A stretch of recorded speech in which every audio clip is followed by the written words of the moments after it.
네,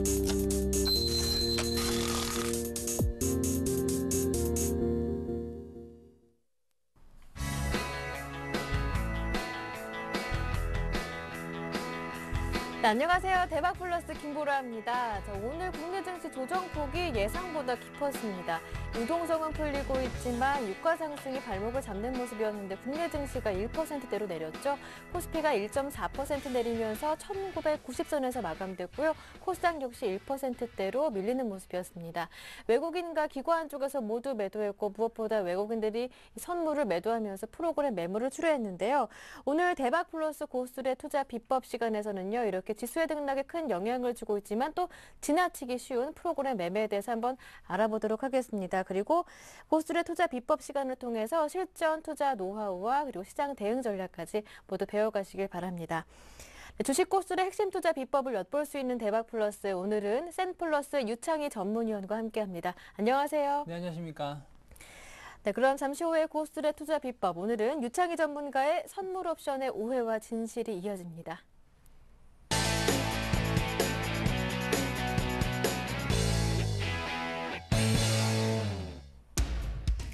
추세매매 추종자, 한 번의 추세 10단타 안 부럽다.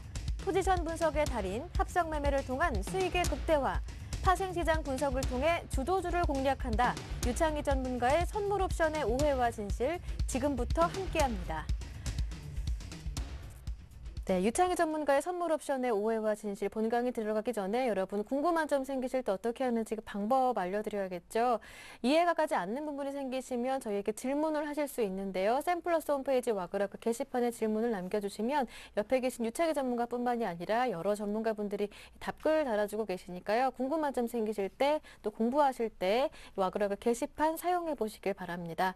네, 그리고 센TV에서 증권 전문가 방송 센플러스도 여러분과 함께하고 있는데 시간대별로 이렇게 잘 맞춰서 홈페이지 안으로 들어오시면 또 원하시는 전문가의 무료 강의도 함께 하실 수가 있고 전문가들의 관심 종목뿐만이 아니라 종목 상담까지 받아가실 수 있으니까요. 또 전문가와 함께하는 현명한 투자를 위해 센플러스도 적극적으로 활용하시길 바랍니다.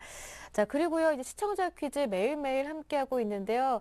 오늘도 마찬가지로 정답과 함께 연락처를 문자와 전화번호, 센플러스 홈페이지 와그라그 게시판에 연락처와 함께 남겨주시면 되는데요. 매일매일 저희가 한 분을 뽑아서요. 매주 금요일마다 5분께 저희가 선물 드리고 있습니다. 바로 금요일에 출연하시는 이성규 팀장의 세상을 읽는 기술 책을 보내드리는데요. 다시 한 번 더 알려드릴게요. 무료 문자 번호 013-3366-0110번이나 센플러스 홈페이지 와그라그 게시판을 통해서 정답과 함께 연락처 보내주시면 되고요. 자, 그럼 오늘 월요일 퀴즈 공개합니다. 바로 이 문제인데요. 다음 중 프로그램 매매와 거리가 먼 것은 이 오늘의 문제입니다. 보기도 있죠. 1번 차익 매수, 2번 비차익 매수, 3번 비차익 매도입니다. 정답을 아시는 분들은 무료 문자 번호 013-3366-0110번이나 센플러스 홈페이지 와그라그 게시판에 남겨주시면 됩니다. 네, 오늘 강의 잘 들어주시면 또 오늘 퀴즈 문제도 쉽게 푸실 수 있으니까요. 끝까지 강의에 집중하시길 바랍니다.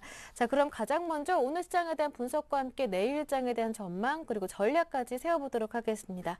자, 오늘 국내 증시 고유가에 따른 부담과 그리고 엔달러 환율 상승에 따른 부담을 받으면서 결국 하락으로 마감됐습니다. 조정폭이 예상했던 것보다 깊었어요. 1%대로 내렸는데 코스피가 1990선으로 내리면서 7거래일 만에 2000선 아래로 내려왔죠. 이 9거래일 연속 기관 쪽에서 매도하고 있고 외국인도 현물을 매도하는 상황이었는데 무엇보다 외국인들이 선물을 매도하면서 프로그램 매물이 출회됐거든요. 이 또한 지수에는 부담이 됐습니다. 자, 그렇다면 이번 주 시장은 어떻게 접근하는 게 좋을 것인지 전문가님께 의견 여쭤볼게요. 네, 일단은 오늘 시장이 뭐 이런저런 네. 이유로 인해서 아침에 먼저 크게 밀렸어요. 예, 그러니까 아침부터 맞아요. 장시작한 지 30분 만에 한 1.3% 정도 밀리고 네. 나서 반등 없이 L자형으로 지금 예. 분봉을 보신다면 한 30분봉인데요. 전체적으로 L자형으로 이제 빠졌다라는 것이죠. 그래서 수급도 그렇게 좋지 않았고 프로그램 매도도 조금 하락이 나오면서 시장이 조금 흘러내렸습니다. 일단은 오늘 뭐 하락한 부분이 조금 그렇게 좋은 모습은 아니에요. 일단 봉 자체가 장대 음봉으로 지금 떨어져 있고요. 지금 차트 화면에 보시다시피 장대 음봉이고요. 지난주 목요일이죠. 목요일에 2001포인트, 그러니까 2000선이 지지가 잘 되고 올라왔고 그저께 금요일 같은 경우는 장중에 1998포인트나 7포인트까지 밀렸습니다만 다시 네. 2019포인트까지 올려다 놓으면서 분위기는 좋게 마감이 된 듯 했지만 오늘 아침부터는 하락을 해서 2000을 깬 다음에 오늘 회복을 못 시켰다는 것이죠. 특히 이제 5일선 저항을 맞으면서 21선을 깨고 밀렸기 때문에 이것을 바로 돌려놔야 된다. 21선을 바로 돌려놓지 못한다라면 조금 더 기간 조정이나 가격 조정이 발생할 수 있다는 걸 좀 참고하셨으면 좋겠고요. 일단은 현재 구간에서 21선을 얼마나 빨리 회복하냐 여부에 따라서 21선 회복을 빨리 한다라면 기간 조정으로 옆으로, 그러니까 한 전체적으로 2월달 장세가 전체적으로 기간 조정인데 옆으로 좀 기어가는 모습을 띠고 있는데 이러한 모습이 좀 더 이어질 수 있고요. 그게 아니라 21선 회복을 빨리 못하게 된다라면은 가격 조정이 조금 더 발생할 수 있다. 일단 1950포인트까지는 하락폭이 열려 있기 때문에 가격 조정이 발생할 수 있다는 걸 좀 참고하시고요. 그러면서 우리가 살펴봐야 될 부분이 제가 이제 지난주에 몸이 안 좋아서 못 나왔지만 그 전에고 그 전전주에 계속 말씀드린 게 뭐냐면은 외국인이 유가증권 시장에서 매수가 중요한 게 아니라 선물 시장에서의 선물 매수가 들어온지 좀 보시면서 시장을 대응하시라고 했는데 선물 쪽에서 계속 매도 우위를 전체적으로 보이고 있었다는 것이죠. 오늘 장중에는 외국인 장중에 6천 계약이 넘게 선물 매도가 나왔고 장 막판에 좀 줄긴 했지만 여전히 3,997계약 그 거의 4천 계약이 육박할 정도로 매도 물량이 나왔는데 이러한 선물 쪽에서 매도 물량이 줄고 매수 우위로 반전되기 전까지는 시장은 1월달과 같은 강한 랠리가 나오기는 조금 힘들 것 같다. 라는 게 개인적인 생각입니다. 그러니까 외국인이 선물 쪽에서 어떻게 매수가 얼마나 유입이 되는지 그 강도가 얼마나 연속적으로 진행이 되는지 좀 바라보셨으면 좋겠고요. 제가 21선이 중요하다고 방금 전에 말씀을 드렸는데 최근에 지수를 보신다라면은 2000포인트에서 2010포인트입니다. 2010포인트 정도 이상에서는 프로그램 매수가 조금 강하게 들어오는 경향이 있고요. 네. 반대로 2000포인트 아래거든요. 2000포인트 살짝 밑에서는 2000포인트 초반 전후로 해서는 프로그램 매수보다는 매도가 더 많이 나올 수 있는 걸 살필 수 있어요. 그렇다면은 21선을 빨리 회복하지 못하고 21선 아래에서는 프로그램 매도가 오늘 같은 경우 장중에는 한 1,400억, 1,500억까지 나오다가 종가는 좀 줄어드는 모습을 띄었는데 이게 아니라 오히려 더 늘어나면서 마이너스 2천억이나 마이너스 3천억 정도, 그러니까 2주 전이죠. 2주 전에 보시면은 프로그램 매도가 3천억, 2천억씩 쏟아졌거든요.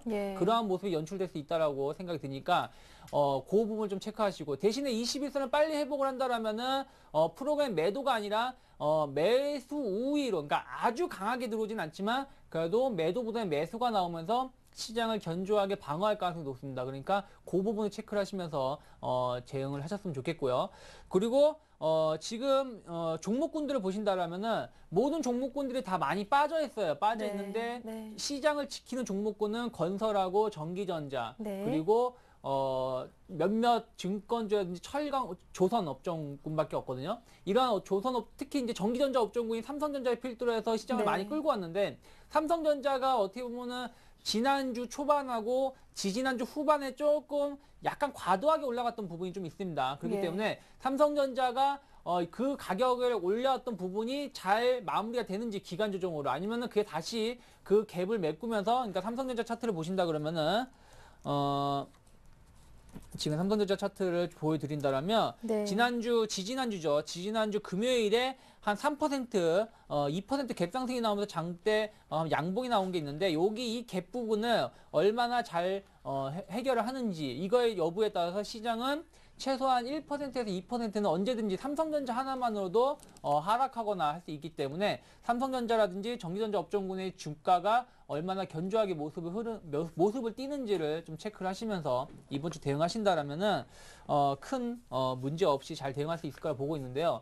일단 이번 주는 여러 가지 이벤트가 아주 이벤트가 많지는 않은데 조금 시장을 흔들 수 있는 게 여러 가지가 있어요. 첫 번째, 오늘 같은 경우는 독일의 의회가 이제 그리스 지원을 할 것이냐 말 것이냐 1차 결정을 하는 날이거든요. 그 부분이 시장에서는 대부분 잘 해결될 것이라 보고 있지만 그게 약간 밀어질 수도 있습니다. 그렇게 됐을 시에는 시장에 또 우려감을 줄 수 있고요.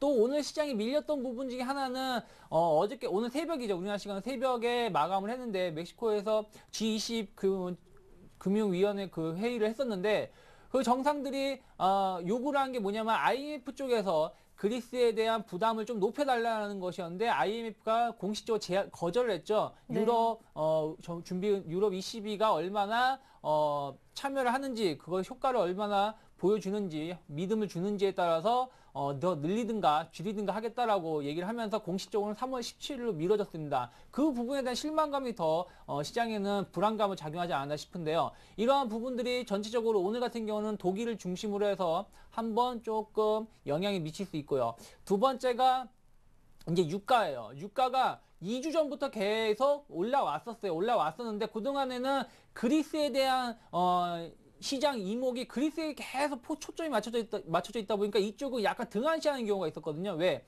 유동성이 풀리면 다 해결이 될 것처럼 얘기가 나왔었다는 것이죠. 하지만 막상 유가가 많이 오르게 되니까 우리나라 같은 경우도 좀 휘발유가 뭐 2,100원 뭐 근처까지도 올라오고 있다는데, 만약에 정말로 이란 문제가 조금 확대가 되면서 유가가 더욱더 올라가게 되면은 전체적으로 경제는 안 좋게 될 것이고, 만약에 진짜 2008년도라든지 2007년도 가격까지 한 150불, 140불까지 올라가게 되면 우리나라 석유 가격이 휘발유 가격이 3,000원 정도까지 올라갈 수 있기 때문에 이러한 부분이 시장에 영향을 미치고 있거든요. 이번 주 오늘부터. 그렇다면 이게 단기적으로 이슈로 끝날 것인지, 아니면 이게 시장을 조금 물려가면서, 그러니까 단기적 고점 중국이 나오고 있는 상황에서 이런 악재가 나온다 그러면 조금 기간 조정이 아니라 가격 조정이 발생할 수 있기 때문에 이러한 부분들에 포커스를 맞추면서 이번 주 대응을 하신다라면은 좀 좋은 결과가 있지 않을까라는 생각을 좀 하고 있습니다. 네. 대응 전략 한번 참고해 보시고요. 본격적으로 유창희 전문가의 선물 옵션의 오해와 진실 본강의 들어가 보도록 하겠습니다. 자, 오늘도 마찬가지고 최근 증시 동향을 한번 살펴보면 현물 수급뿐만이 아니라 프로그램 매물에 따라서 지수가 오르락내리락 하는데요. 네, 이렇게 프로그램 매매가 지수를 오르게 하기도 하고 떨어뜨리기도 하는데, 하지만 좀 어렵기도 하고요. 그리고 그냥 지나치기도 쉬운 게 바로 이 부분이거든요. 그래서 오늘 이 선물과 프로그램 매매의 관계에 대해서 설명해 주신다고요? 네, 오늘 제가 이제 네. 약간 이 부분에 대해서는 제가 예전에 한번 조금 말씀을 드렸었어요. 그러니까 선물 베이시스를 말씀드리면서 베이시스가 콘텐고로 확대가 되고 있으면 프로그램 매수가 들어올 가능성이 높고, 네. 대신에 백오버데이션 좀 약세를 띠게 되면 프로그램 매도가 나올 수 있다라고 말씀드리면서 잠깐 짚어드렸는데, 예. 오늘은 이제 그 부분에 대해서 얼마나 더 자세하게 보면서 이게 얼마나 연관성이 있는지를 좀 바라보면서 교육을 해드릴까 합니다. 그동안 제가 이제 선물에 대한 계략적인 내용하고 선물 베이시스 관련해서 한 2시간 정도 수업을 했고, 그리고 이제 미결제 약정 관련해서 한 5시간 정도 수업을 했고요. 오늘은 이제 약간 이제 좀 뒤에 있는 프로그램 매매 동향에 설명을 드리는데, 이렇게 대부분의 교육 과정은 원래 이래요. 선물 베이시스를 하고 나서 원래 프로그램을 바로 이어서 해야 되는데, 제가 그때 방송을 진행을 했을 때 보신다 그러면은 12월 말 정도죠. 12월 말서부터 1월 초에 진입을 했을 때는 선물 베이시스가 보다 시장에서 중요한 역할을 하고 있기 때문에 선물 베이시스를 강의를 좀 집중적으로 해드렸고, 그 다음에 이 프로그램 동향으로 넘어간 게 아니라 그 다음에 시장에서 바로 중요한 역할을 하는 게 선물 미결제 약정이기 때문에 미결제 약정을 좀 더 자세하게 설명을 해드렸습니다. 그러면서 바로 여러분들이 실전에서 사용할 수 있도록, 대응할 수 있도록 설명을 해드렸는데, 지금은 또다시 어떻게 보면 이제 다음 주죠. 다음 주에 선물 옵션 동시 만기일이 있는데, 또 이럴 때 항상 뭐 지난달에도 그랬고 지지난달도 그랬지만 옵션 만기일이라든지 선물 옵션 동시 만기일에는 항상 시장에서 부담감으로 나오는 얘기가 프로그램 동향, 네. 프로그램 매도가 나올 것이다, 뭐 예. 매수가 들어올 것이다. 그러니까 시장이 좋을 것이다, 반대로 나쁠 것이라는 얘기가 계속 나오고 있거든요. 그래서 이 시간에는 오늘부터 혹은 다음 주까지는 프로그램 동향에 대해서 이게 어떻게 시장에 영향을 미치는지, 또 특히 이번 달 같은 경우는 선물옵션 동시만기일이기 때문에 거기에 맞춰서, 그러니까 어떻게 보면은 교육의 과정, 어떤 그 커리큘럼 시간표가 일반적인 교과서라든지 여러분들이 보아오던 거하고는 조금 순서가 바뀔 수 있습니다. 왜 그러냐면 그것은 시장에 바로 여러분들이 대응할 수 있도록, 바로 대입할 수 있도록 교육을 진행하기 때문에 그 점에 좀 포커스를 두셨으면 좋겠는데요. 그래서 지난번에 한번 우리가 얘기했던 거를 조금만 한번 좀 한번 곱씹어 보자면은, 제가 이제 선물 현재가 창이죠. 이게 선물 현재가 창인데, 여기서 이제 나머지 다 설명을 해드리면서 그때 당시에 베이시스에 관련해서 제가 설명해 드렸습니다. 그래서 베이시스가 얼마나 확대가 되는지 아니면 반대로 축소가 되는지에 따라서 프로그램이 매수가 들어오거나 혹은 매도가 나오거나 할 수 있다라고 말씀드렸고, 이로 인해서 시장의 방향성이 결정된다고 제가 말씀드렸어요. 자, 그런데 제가 그때 당시에는 약간 여기 바뀐 게 있을 겁니다. 이게 선물 현재가 창인데요. 선물 현재가 창인데 지금 원래는 여기에 매매 주체가 있어야 돼요. 개인이라든지 기관이라든지 외국인에 대한 선물 매매 주체가 있어야 됩니다. 자, 만약에 HTS를 조금 보신다 그러면은 여기서 선물 현재가 창을 한번 열어 드린다라면 여기 보시면은 열려라 참깨. 자, 여기 보시면은 개인이 있고 외국인이 있고 기관이 있죠. 여기서 오늘 같은 경우 외국인이 3,992계약은 매도를 했고 개인 투자자가 600계약, 기관이 3,500계약을 매도했다는 게 표시가 되는데 여기서 요거 사각형이 있습니다. 여기 종합에 보이는 거, 여기 종합에 보이는 거 옆에 요 종합에 보이는 거 옆에 보시면 박스가 있는데요. 자, 이거는 대신증권 기준입니다. 각 증권사마다 좀 다르니까 여러분들 HTS를 어떤 걸 쓰시는지에 따라서 잘 찾아보십시오.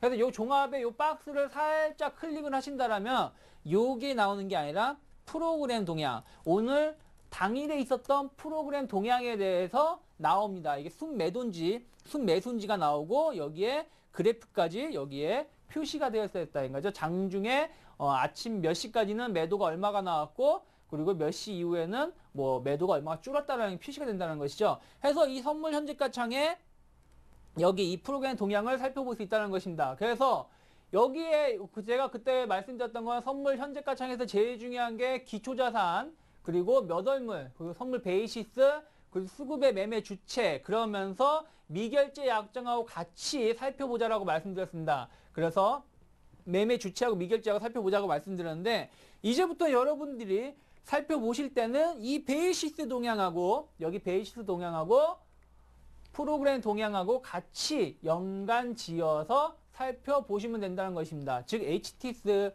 하나만 가지고도 여러분들이 활용할 수 있으니까요. 요 점을 참고를 하시면서 좀 바라보시고 오늘 요 프로그램에 대해서 한번 살펴볼까 합니다.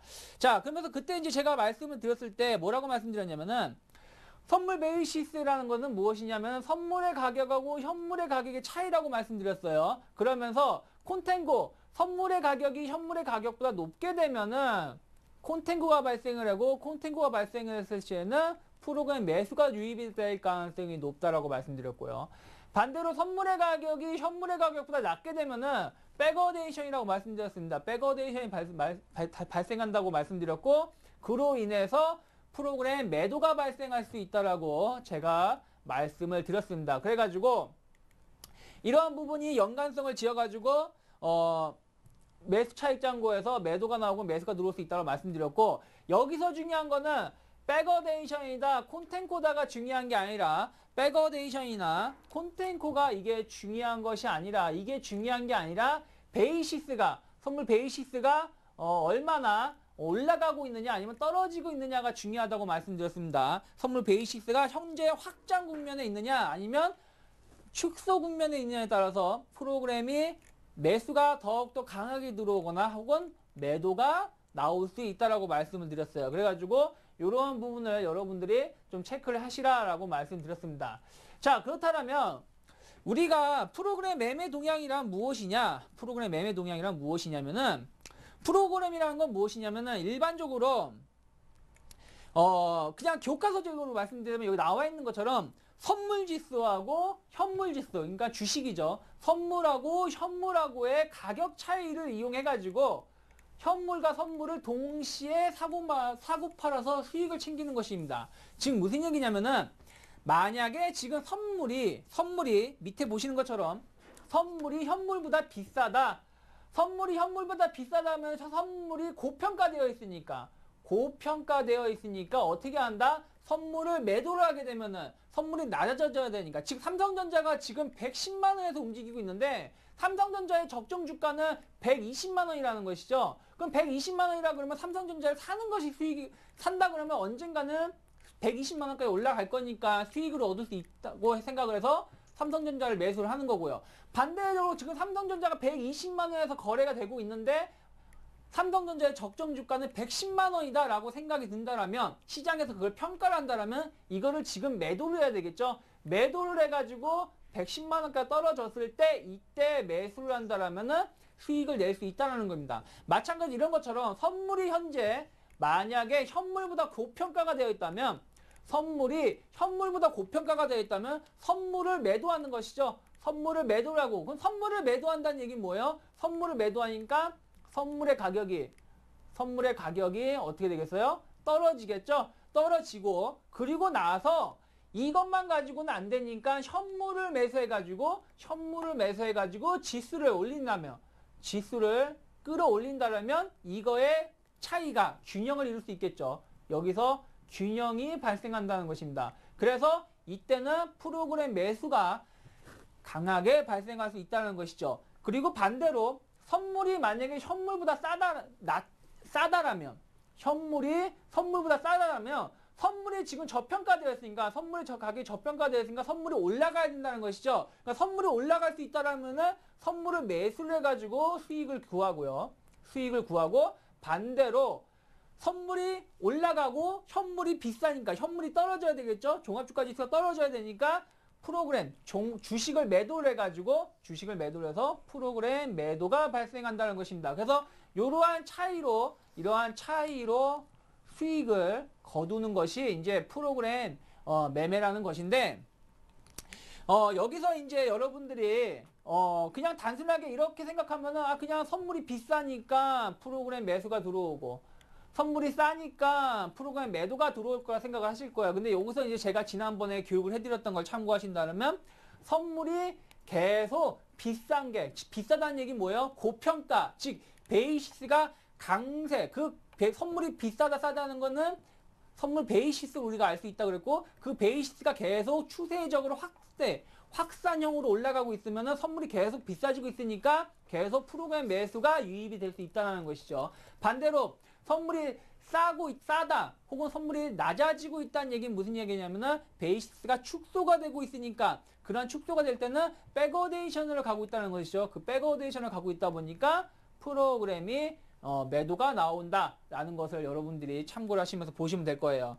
자, 그런데 우리가 프로그램 매매라 그러면 이런 얘기를 많이 해요. 바스켓 매매를 한다. 여러분들이 뉴스를 보시거나 혹은 일반 전문가 애널리스트들이 나와가지고 방송에서 말하는 게 프로그램 매매는 바스켓 매매다. 박스에 모아서 어떤 매매를 한다라고 말하는데, 이렇게 매매를 프로그램이 발생하는 이유가 뭐냐면은, 우리가 이제 여러분들이 이제 시청자분들께서나 일반 투자자분들께서 혼자서 개인적으로 매매를 하시는 분들도 계십니다. 그리고 혹은 내가 주식을 잘 못하니까 그것을 누구한테 맡기죠. 누구한테 맡깁니까? 증권사에 돈을 맡기죠. 그래서 레버 카운트라든지 아니면 펀드에 돈을 맡겨가지고 그 펀드 매니저가 자금을 운영하게 하죠. 또한 그러한 것처럼 여러 가지 방식이 있는데, 여기서 이 프로그램 매매는 그 펀드 매니저가 매매를 한다고 해도, 예를 들어서 펀드 매니저는 여러분 혼자 1대1 매니저가 아니죠. 1대1 자산 관리사가 아니죠. 여러분 같은 분들, 시청자분들 같은 사람들 수십 명, 수백 명, 수천 명, 수만 명의 자금을 모아가지고 매매를 한다는 것이죠. 그렇기 때문에 만약에 나 혼자 개인적인 매매를 한다 그러면, 예를 들어서 1,000만 원 가지고 제가 1억을 가지고 제가 매매를 한다고 쳐요. 1억을 가지고 저 혼자 매매를 했을 때는 한 3개 종목만 사고 팔고 해도 금방 1억이 없어집니다. 뭐 삼성전자, 현대차, 그리고 뭐 SK이노베이션, 각 업종 대표 종목군만 몇 개만 사더라도 1억이 금방 없어져요. 그러다 보니까 굳이 어떤 프로그램 컴퓨터를 이용해서 따로 매매할 필요가 없다는 것이죠. 하지만 1억이 1,000명이 모이면 어떻게 되겠어요? 1,000명이 모이면 1,000억이 될 것이고, 10,000명이 모이면 1조가 된다는 것이죠. 이 1조의 자금을 움직일 때는 3개의 종목만 가지고 혹은 4개의 종목만 가지고서는 포트폴리오를 이끌어갈 수가 없다는 것이죠. 즉 여러 가지의 종목을 같이 담아가지고 매매를 해가지고 전체적으로 그 자산이 수익이 났느냐 손실이 났느냐 따진다는 것이죠. 즉 계란을 한 바구니 담지 말라는 것처럼 종목을 한 30개에서 40개, 많게는 50개까지 늘려가면서 포트폴리오를 변경을 하면서 수익을 깨야 한다는 것이죠. 자, 그랬을 때 여러분들의 펀드 매니저들은 여러분 일반 주식 투자자분들보다도 적다라는 것이죠. 적다 보니까 엔터키 치다가 끝나요. 마우스키 누르다가. 우리나라 종목군이 2,000개 종목입니다. 2,000개 종목을 여러분들이 한 바퀴씩만 돌린다고 치시죠. 예를 들어서 한 종목당 3초가 걸린다고 해도 2,000개 종목이면은 약 6,000초에 6,000초. 6,000초면 약 시간으로 따지자 그러면 약 3시간 반 정도 걸립니다. 3시간 반 정도를 그냥 계속 화살표 클릭만 하면서 보는 데마다 시간이 3시간 반이 걸려요. 그러다 보니까 모든 종목을 내가 매매를 할 수가 없고 어떻게 뭐 볼 수도 없다는 것이에요. 사람이다 보니까 뭐 펀드 매니저가 뭐 10명으로 구성되어 있다고 하더라도 그 10명이 여러 가지를 동시에 하기에는 힘들다는 것이죠. 왜? 여러분들이 아시겠지만 우리나라 펀드 매니저라든지 뭐 외국도 마찬가지지만 우리나라 펀드 매니저는 미래에셋증권 펀드 매니저가 있으면은 내가 미래에셋에 인사이드 펀드가 있고 또 무슨 펀드가 있고 무슨 펀드 여러 가지가 있잖아요. 그러면은 인사이드 펀드 매니저가 인사이드 펀드 A라는 걸 하고 또 다른 예를 들어서 뭐 삼성그룹주 펀드 혹은 현대그룹주 펀드를 같이 겸업을 합니다. 펀드 매니저 혼자서. 그러다 보니까 펀드의 종류는 그 같은 증권사라고 해도 수십 개가 있지만 펀드 매니저는 수십 명이 아니라 거기에 제한돼 가지고 펀드를 운영하다 보니까 혼자서 매매하기 힘들다는 것이죠. 그러다 보니까 그것을 좀 줄이기 위해서 그게 발견이 된 게 프로그램이라는 겁니다. 즉, 프로그램이라는 것은 내가 컴퓨터 세팅을 한다는 것이죠. 컴퓨터다가 오늘 삼성전자 얼마 이상에서 얼마만큼 매수, 현대차 뭐 20만 원 이상에서 얼마만큼 매수, 뭐 SK이노베이션 뭐 15만 원, 16만 원, 18만 원 이상에서는 매도, 이런 식으로 미리 전날 혹은 아침에 혹은 일주일 전에 미리 세팅을 해놓는다는 거예요. 그리고 나서 자기의 주 업무를 본다는 것이죠. 그러면은 그 기계가 지금 가격이 얼마니까 매수를 해야 되겠다, 매도를 해야 되겠다, 이런 것을 움직여 준다는 것이죠. 이 움직여 줄 때 이 종목군들을 몇 개 묶습니다. 그 종목군들을 뭐 10개가 됐든 아니면 100개가 됐든 아니면 50개가 됐든 그 종목을 묶어가지고 매매를 한다는 것이죠. 그러다 보니까 그 종목군들 묶는다 그래가지고 그런 종목군들을 한 번에 묶어서 사고 판다고 해서 박스켓 매매라고 합니다. 그래서 프로그램이라고 매매를 하면서 프로그램 박스켓 매매라고 여러분들이 어떤 교과서라든지 혹은 뭐 이렇게 네이버 다음에서 지식 검색을 했을 때 나왔을 때 그 박스켓 매매의 의미는 여기에 숨어 있다는 것입니다. 즉 혼자서 매매를 할 수 없으니까 기계의 힘을 빌리고 그 기계의 힘을 빌렸을 때 여러 개의 종목을 묶어가지고 즉 바구니에 담아가지고 같이 한꺼번에 사고 판다 동시에. 그래서 박스켓 매매라고 합니다. 그래서 이러한 부분에 대해서 여러분들 설명을 드렸으니까 프로그램 매매, 박스켓 매매 그게 이런 뜻이구나 라고 생각을 하시면 되고, 왜 이럴 수밖에 없는지에 대해서 펀드 매니저라는 사람은 한정되어 있고 펀드의 종류는 여러 가지가 있다 보니까 혼자 그걸 관리를 못하니까 그거를 같이 나눠서 하기 위해서는 기계의 힘을 빌린다 라고 생각을 하시면은 조금 더 이해도가 빠를 것입니다. 자, 그래서 이제 프로그램 종류를 매매의 종류를 좀 보신다 그러면은 프로그램이 여러 가지가 있어요. 뭐 여러 가지가 있는데 뭐 그렇게 많지도 않아요. 두세 개만 여러분들이 밖에 없기 때문에 보시면 되는데, 자, 우리가 프로그램이라고 말을 했을 때 주로 두 가지 용어가 나옵니다. 두 가지 용어가 나오는데 어떤 용어가 나오냐면은 차익에서 프로그램 매수가 들어왔다. 아니면 어떤 날은 비차익에서 프로그램 매수가 들어와가지고 시장이 올라왔다. 혹은 차익 쪽에서 매도가 나와가지고 프로그램 매도가 나왔다. 시장이 밀렸다. 혹은 비차익에서 프로그램 매도가 나와가지고 시장이 밀렸다라고 우리가 말을 합니다. 말을 하는데 그 차익하고 비차익하고 차이점이 있다는 것이죠. 그래서 그 차이를 좀 보신다 그러면은 차익 프로그램 매매란 무엇이냐면은 아까 말씀드린 대로 베이시스를 잘 생각해 보시면 돼요. 베이시스가 뭐라고 했습니까? 선물 베이시스가 지금 확대 국면으로 진입을 하고 있으면은 프로그램 매수가 들어오고, 선물 베이시스가 약세 국면, 백어데이션 국면으로 진입을 하고 있다 그러면 프로그램 매도가 나온다고 말씀드렸죠? 자, 이런 거 연동을 해서, 즉 선물의 가격하고 그리고 현물하고의 가격 차, 선물하고 현물하고의 가격 차이를 이용해 가지고 프로그램 매수나 매도를 동반해서 움직이는 게 차익 프로그램 매매 동향입니다. 차익 프로그램 매매 동향이에요. 그래가지고 이거는 무엇이냐면은 시장 방향하고 상관이 없습니다. 시장이 오르든 떨어지든 만약에 그냥 단순하게 뭐냐면은 현물보다 비싸다. 선물이 현물보다 비싸면은 선물을 매도를 하고 그리고 현물을 매수한다는 것이죠. 그래서 프로그램의 매수를 동반시키면서 수익을 구하는 거고요. 반대로 이게 반대면은 만약에 선물이 현물보다 싸면은 선물을 매수를 하고 현물을 매도를 함으로 인해서 수익을 추구한다는 것이죠. 수익을 추구하기 때문에 이거는 시장의 방향과는 전혀 상관이 없습니다. 그냥 단순하게 뭐 꼭 그런 건 아니지만 그냥 뭐 여러분들이 쉽게 접근하자면은 시장하고 관계없이 지금 선물이 싸냐 비싸냐, 선물이 비싸지고 있느냐 싸지고 있느냐에 따라서 프로그램이 매수가 들어오거나 매도가 들어온다는 것이죠. 그로 인해서 내가 수익을 구한다라는 게 차익 프로그램 매매 동향입니다. 그래서 이러한 차익 프로그램 매매 동향은 앞에서 설명해 드렸던 거 제가 앞에서 잠깐 설명해 드렸고 지난번 예전에도 베이시스를 통해서 시장을 분석할 때 설명해 드렸던 것을 보시면 되는데, 자 여기서 보시면은 선물 베이시스 변화를 예상을 해가지고 매매를 진행을 해서 수익을 얻는 매매 방식입니다. 지금 무슨 얘기냐면은 계속 같은 얘기 반복해 드리는데 선물 베이시스가 계속 확대가 되고 있다. 그 얘기는 무슨 얘기예요? 선물이 계속 고평가로 가고 있다는 것이죠. 그러다 보니까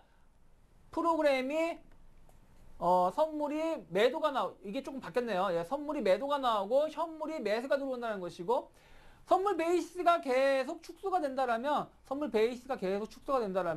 선물을 매수를 하고 프로그램을 매도를 한다는 것이죠. 매도를 한다. 그래가지고 그 프로그램이 매수가 들어오거나 매도가 들어오는 강도를, 이 차익은 뭐랑 연결되어 있다? 선물하고 연관되어 있다는 것이죠. 선물하고 연관되어 있다. 그래서 선물의 가격의 변화에 의해서 프로그램의 상승이나 하락이 나올 수 있다라는 것을 여러분들이 보시면 돼요. 자, 그리고 나서 비차익이라는 게 있어요. 비차익이라는 게 있는데, 비차익 프로그램 매도는 선물하고 연관을 짓질 않습니다. 선물하고 연관을 짓는 게 아니라 반대로 시장의 방향에 따라서 현물만, 주식만 놓고 거래를 한다는 것이죠. 즉, 차익은 선물하고 연관이 되어 있고 선물의 가격하고 연관성이 높지만, 비차익은 선물하고는 관계가 없다라는 것입니다. 선물하고는 관계가 없고 지수의 방향하고 연관성이 있기 때문에 현재 시장을 보다 조금 더 명확하게 설명할 수 있는 것은 차익보다는 비차익일 가능성이 높죠. 왜? 비차익에 대해서 계속해서 매수가 들어온다라면은, 누군지 모르겠지만 뭐 그게 외국인일 수도 있고 투신권일 수도 있고 연기금일 수도 있고 기타 국가일 수도 있습니다. 하지만 그쪽에서 시장을 좋게 보고 있구나라고 판단하시면 되고요. 비차익 쪽에서 매도가 나온다라면은, 내가 어느 증권사인지 어느 외국인인지 모르겠지만은 외국인이라든지 혹은 기관이라든지 혹은 연기금이라든지 기타 국가는 시장을 안 좋게 보고 있구나라고 여러분들이 생각을 하시면 됩니다. 그래서 프로그램은 차익 쪽하고 비차익 두 개로 구분이 된다라고 생각을 하시고 그거에 구분이 좀 지어집니다. 자, 그런데 비차익 프로그램 매매의 특성이 또 있어요. 자, 차익하고 비차익하고 차이점은, 아까 차익은 뭐라고 했어요? 선물하고 관련성이 높다고 그랬죠. 선물하고 관련성이 높다 보니까 그러니까 코스피 200 종목에 있는 대부분의 종목을 사고 팝니다. 그러니까 그냥 어떻게 보면 좀 꼭 그런 건 아니지만은 그냥 단순하게 교육을 좀 단순화시키자면은, 그냥 제가 펀드 매니저면은 컴퓨터에다가 야 오늘 200개 종목 다 매도해. 코스피 200개 종목. 반대로 오늘 코스피 200개 종목 다 매수해. 아니면은 오늘 증권 업종에 있는 코스피 200 종목은 다 매도. 뭐 IT 업종군에 있는 코스피 200 종목은 다 매수. 이런 식으로 제가 세팅을 한다는 것이죠. 그렇게 해가지고 차익 쪽은 약 200개 코스피 200 종목에 있는 200개를 다 매매하는 건 아니지만은 거기 안에 들어있는 한 100개에서 150개 정도 조금 종목의 개수가 좀 많이 매도나 매수가 동시다발적으로 이루어지지만 비차익 프로그램 매매의 특징은 뭐냐면은 그게 아니에요.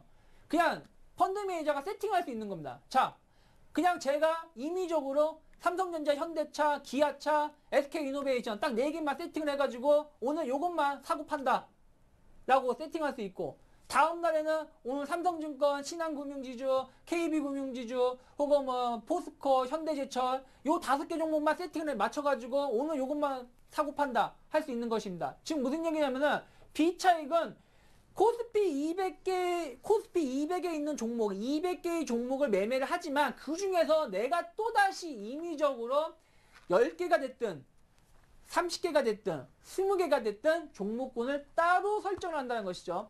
따로 설정을 해가지고 그 종목군만 매매를 하는 것이 특성이 있다는 것입니다. 즉, 이로 인해서 무엇이 다르냐면은 여러분들이 그동안 주식을 대응하실 때 시장이 올라갈 때 항상 우리가 찾는 게 무엇입니까? 항상 찾는 게 주라는 것이죠. 주도주 매매를 하자라고 말을 합니다. 전문가들이. 주도주 매매를 해야지 시장 수익률보다 더 많은 수익을 구할 수 있다고 말씀드려요. 최근에 주도주는 무엇이었습니까? 1월 달까지의 주도주는 뭐였어요? 삼성전자였죠. 지지난주 2주 동안 주도주는 뭐였어요? 삼성전자였습니다. 그러면 삼성전자가 주도주죠. 그러면 그 종목을 중심으로 해서 누군가 계속 자금을 투자하고 있다는 것이죠. 그렇기 때문에 이 비차익 매매를 여러분들이 잘 분석을 하신다 그러면은 내가 펀드 매니저라든지 혹은 기관 트레이더가 시장의 상황에 따라서 종목을 임의적으로 계속 포트폴리오를 바꿀 수 있다는 것이죠. 즉, 바뀜에 따라서 주도주가 거기서 나올 수 있다는 것입니다. 그렇기 때문에 이 시장의 상황에 따라서 구성 종목이 빈번하게 달라지므로 이걸 이용한다라면은 시장 주도주를 공략을 해서 여러분들이 남들보다 보다 좋은 수익을 구할 수 있는 힌트가 될 수 있다는 것이죠. 힌트를 제공해 준다는 것이죠. 제공해준다. 그렇기 때문에 이 부분을 여러분들이 항상 관심 있게 볼 필요가 있다. 그래서 제가 차익 쪽보다는 비차익에 조금 더 포커스를 두면서 시장을 바라보다가 말씀드린 게 이거고요. 또 하나, 선물을 배제하고 현물만을 대상으로 매매를 하기 때문에 뭐예요? 수익 변동성이 크다라는 거죠. 크다. 즉, 성공을 하게 되면은, 자, 차익은 뭐예요? 선물을 매도했을 때, 선물을 매도했을 때, 반대로 현물을 매수를 하죠. 선물을 매도했을 때 반대로 현물을 매수하고, 반대로 선물을 매수했을 때 현물을 매도를 합니다. 그로 인해서 수익이 한정되어 있어요. 수익이 한정되어 있고 실패할 수 있는 확률이 또 적습니다. 적지만 비차익은 무엇이냐? 현물만, 주식만을 대상으로 해서 주식을 사고 팔거나 하기 때문에 해지가 안 돼요. 해지가 안 되니까 가끔씩 시장이 폭락장세가 나올 때 어떡합니까? 프로그램 매도가 미친 듯이 쏟아지죠? 작년 8월달 같은 경우 보시면 하루에 막 1조 5천원, 2조 원씩 프로그램 매도가 쏟아져요. 그게 무슨 얘기냐면은 기간에 손절매가 나온다는 거예요. 왜? 주가가 오를 거 생각을 해서 주식을 많이 사놨는데 갑자기 폭락이 나오니까 손실이 커진다는 것이죠. 그러니까 프로그램 매도가 나오는 것입니다. 이로 인해서 매도가 매도를 부르면서 시장을 끌어내리는 것이죠. 그래서 여러분들이 프로그램이 뭐 매도가 나왔다 그러면은 매도가 나와서 안 좋은 게 아니라 그 매도가 나옴으로 인해서 시장이 안 좋아지고 또 그로 인해서 또 매도가 또 나온다는 것이죠. 그렇게 변동성이 강하게 발생할 수 있다는 것입니다. 한번 위로 올라가게 되면은 계속 자금을 투자하니까 계속 쭉쭉쭉 올라갈 것이고, 반대로 매도가 쏟아지게 되면 그냥 후려쳐버리니까 매도가 계속 나온다는 것이죠. 이런 걸로 인해서 예전에 미국에서 무슨 일이 발생했어요? 항상 우리가 주식의 폭락장세가 발생하면은 블랙 먼데이, 무슨 블랙 프라이데이, 무슨 그런 얘기 많이 하죠.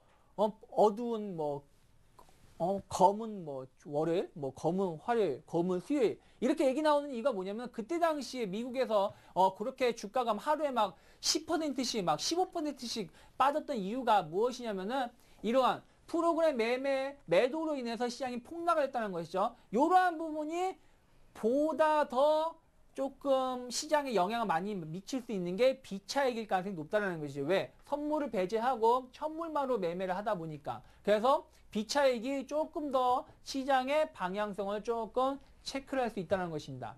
자, 그렇다면 이런 것은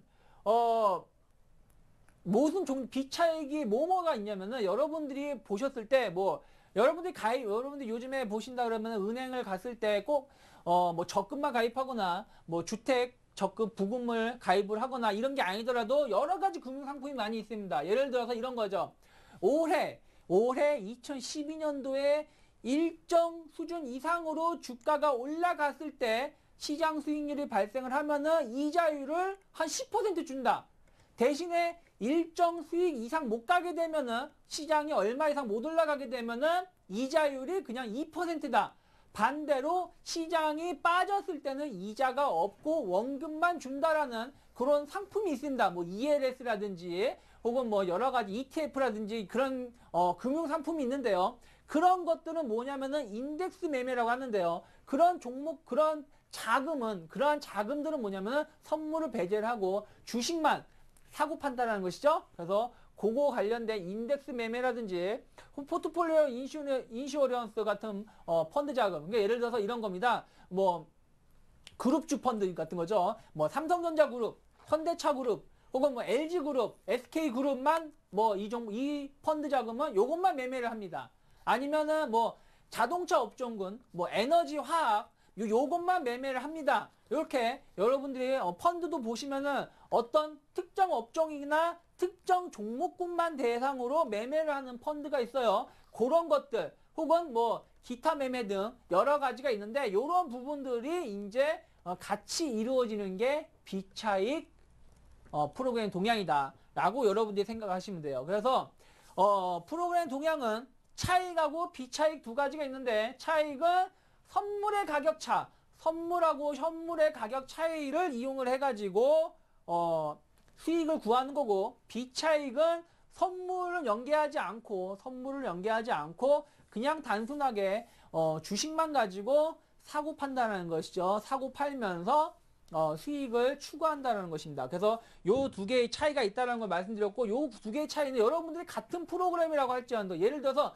같은 이씨라고 하더라도 어떤 사람은 왕이 되거나 어떤 사람은 왕이 안 되죠. 여러분 해품달 보시면은 뭐 형임에도 불구하고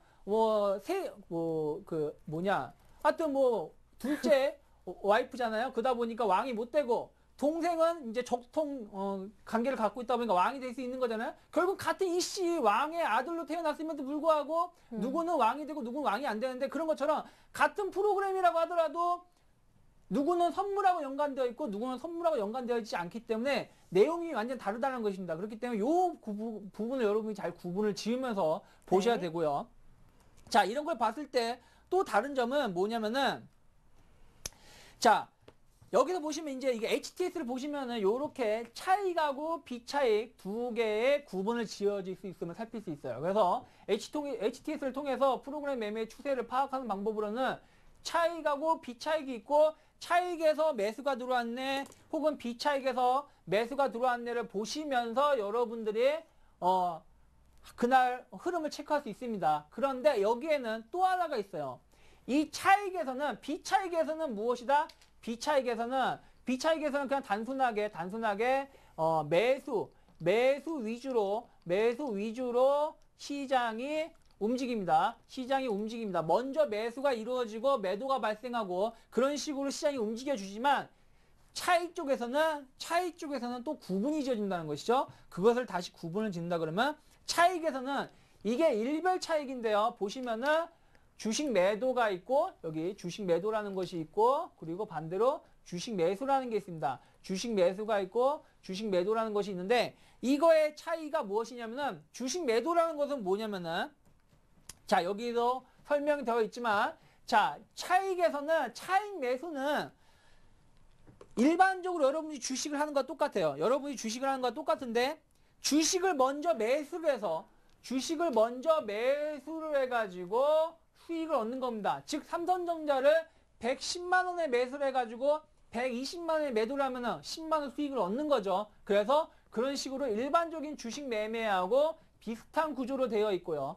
차익 매도는 무엇이냐면은 먼저 매도를 통해서 수익을 얻고자 하는 방법입니다. 즉 무슨 얘기냐면은 그건 아니지만 여러분들한테 이해도를 돕기 위해서 말씀드리는 겁니다. 이해도를 돕기 위해서 말씀드리는 건데 뭐냐면은 공매도라는 것이 있고 대차거래라는 게 있습니다. 공매도가 있고 대차거래는 뭐예요? 먼저 주식을 삼성전자를 120만 원에 매도를 해서 120만 원에 매도를 해가지고 110만 원에 매수를 해서 얼마? 이 차익 10만 원 수익을 얻는 거잖아요. 네. 이런 걸 얻는 것처럼 차익 매도는 뭐냐면은 먼저 매도가 이루어지는 겁니다. 먼저 매도가 이루어지고 나중에 주가가 떨어졌을 때 그걸 매수를 해가지고 수익을 얻는 거라는 거죠. 그래서 쉽게 설명해서 공매도나 대차 거래의 개념이라고 생각을 하시면 되고요. 생각을 하시면 되고 비차익은 그런 게 없다. 그런 게 없이 그냥 단순하게 먼저 매수가 이루어지고 그 다음에 매도를 통해서 차익 매수나 마찬가지라는 거죠. 주식을 먼저 사고 그 다음에 이익이 났을 때 주식을 파는 것이라는 거죠. 그렇기 때문에 여러분들이 뉴스를 보셨을 때 차익 매수가 들어왔다, 비차익 매수가 들어왔다, 차익 매도가 들어왔다 이런 얘기를 듣지만은 비차익에서 먼저 매도가 나왔다는 얘기는 잘 안 해요. 그렇기 때문에 프로그램 쪽에서는 비차익이 매도가 나왔던 부분, 매수가 들어왔던 부분이 매도로 나오는 것이지 먼저 공매도 성격으로 매도가 나오는 것이 아닙니다. 그렇기 때문에 여러분들이 그런 걸 보셨을 때 그런 부분을 참고를 하시면 돼요. 그래서 오늘 같은 퀴즈에도 요게 정답인데 저는 주로 그런 부분에 지난번에 정답이 몇 번이었는지 모르겠지만 그거 비슷하게 보시면 될 거여서 네. 차익은 매도하고 매수가 두 가지의 관점이 있고 비차익은 매수밖에 없다. 라고 보시면은 되시고요. 자, 그래서 오늘은 이제 여기까지 차익과 비차익까지 여러분들한테 말씀드렸습니다. 그러니까 프로그램이 무엇이고 그것이 왜 들어오고 그게 어떻게 발생이 되고 차익하고 비차익의 그 차이점이 뭐고 또 비차익이 왜 중요한지에 대해 설명을 드렸고요. 다음 시간에는 이제 이러한 걸 통해서 네. 이러한 수량을 통해서 지수의 방향성을 우리가 참고할 수 있다는 것이죠. 프로그램이 어떻게 움직임에 따라서 주가의 흐름을 파악할 수 있는 방법을 다음 시간에 이어서 교육을 해볼까 하니까요. 그 부분에 좀 포커스를 맞춰주시면서 시간을 기다려 주셨으면 좋겠습니다. 네, 오늘 월요일 유차기 전문가의 선물 옵션 강의 잘 들어봤는데요. 강의 함께 하시면서 충분히 정답을 찾으셨을 줄 믿습니다. 다시 한 번 더 오늘 월요일 퀴즈 공개합니다. 이 문제였죠. 다음 중 프로그램 매매와 거리가 먼 것은 이 오늘의 문제였습니다. 보기도 있죠. 1번 차익 매수, 2번 비차익 매수, 3번 비차익 매도입니다. 정답을 아시는 분들은 무료 문자 번호 013-3366-0110번이나 샘플러스 홈페이지 와그러글 게시판에 정답과 함께 연락처를 보내주시면 되는데요. 매일매일 한 분씩 저희가 추첨해서 매주 금요일 5분께 책을 보내드립니다. 그 책은 바로 이성규 팀장이 쓴 책이죠. 시장을 읽는 기술 책을 보내드릴 테니까요. 여러분의 많은 참여 기다리고 있겠습니다. 자, 오늘 강의는 유창희 전문가와 함께했죠. 수고 많으셨습니다. 고맙습니다. 네, 수고했습니다. 네, 내일은 화요일입니다. 장로드 장상훈 대표와 함께하는 날이니까요. 내일 강의도 기대 많이 해주시길 바랍니다. 저는 여기에서 인사드릴게요. 내일 다시 만나요. 고맙습니다.